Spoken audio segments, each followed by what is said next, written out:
I think we need to remember softness and kindness and patience and gentleness, all the things that we think are okay to give up when we are at war.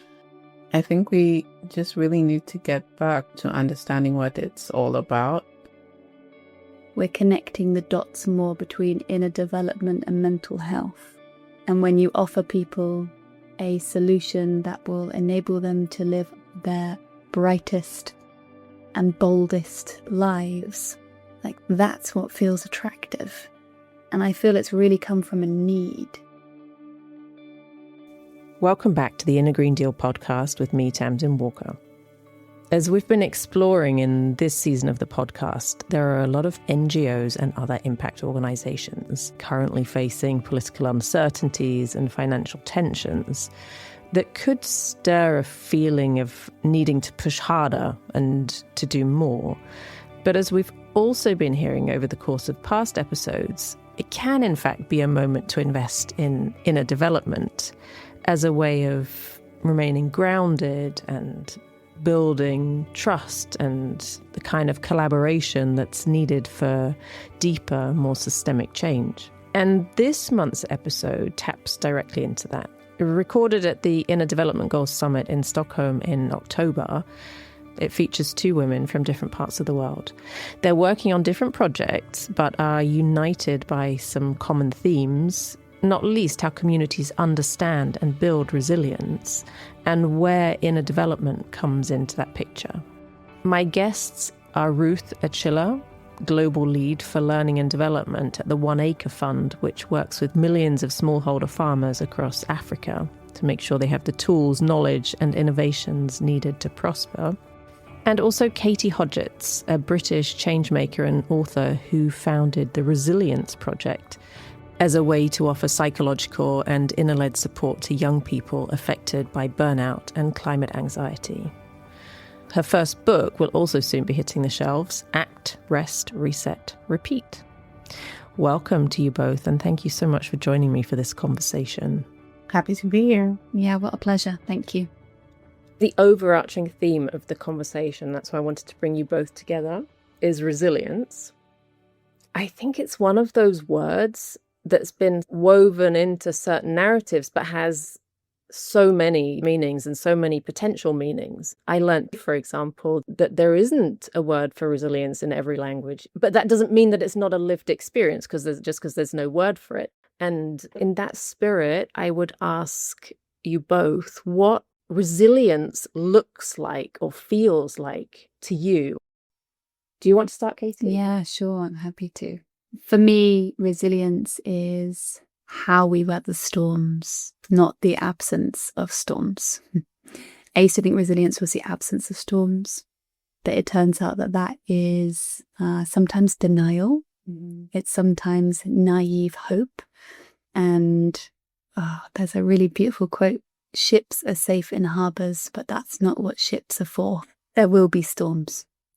And my friend Chris Johnson, who co-wrote Active Hope with Joanna Macy, he once said to me, Katie, what's more resilient, the tennis ball or the tomato? And I obviously said the tennis ball, because when you squeeze it, it bounces back. And he said to me, no, it is both of them.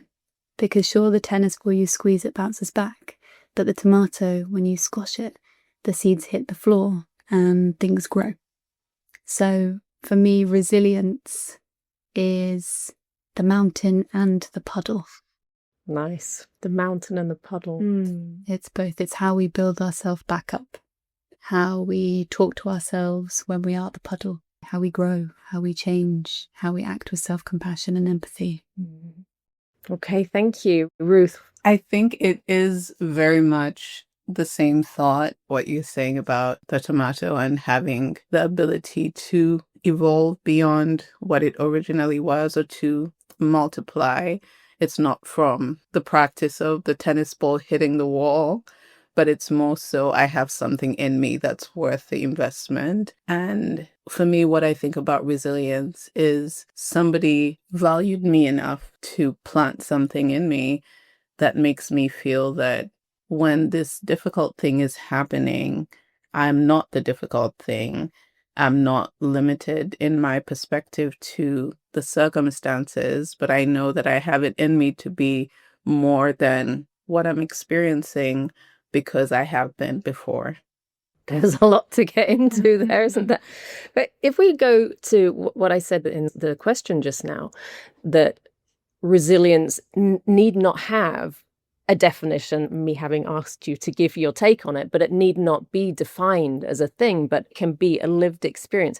Is that something that you, either one of you, have witnessed? Kind of the absence of a word in inverted commas, but the presence of the lived experience?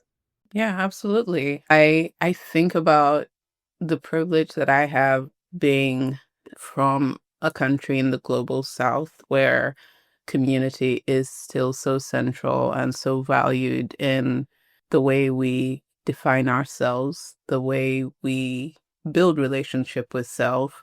And to your point, the absence of defining words like resilience, because it is a community orientedness that we dig into to wade through grief, through difficulty, through complexity.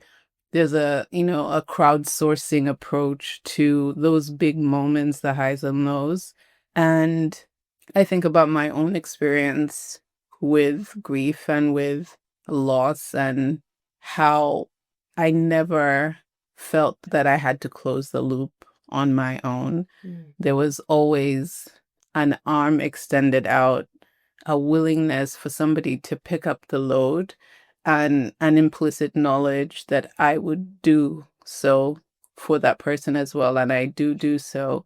So even in moments where it does feel like there is lack and absence and a need to, dig in to pull from what feels like nothing, the experience of knowing that it is a communal act and it's not an isolated process is such an edifying and relationship building experience that it continues to teach and expound on who you are, even beyond the survival of that particular experience. Wow.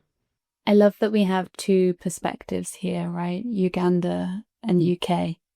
And from my context, I really feel like I inherited an understanding of resilience that was rooted in individualism. It's not that the systems are broken or that they're failing, it's that you aren't resilient enough, which is why maybe resilience has become this massive multi-million-dollar industry, because it's been something that we have begun to sell and buy rather than unlock in community, which I think is such a warped way to access resilience. It's not something you add on or you buy.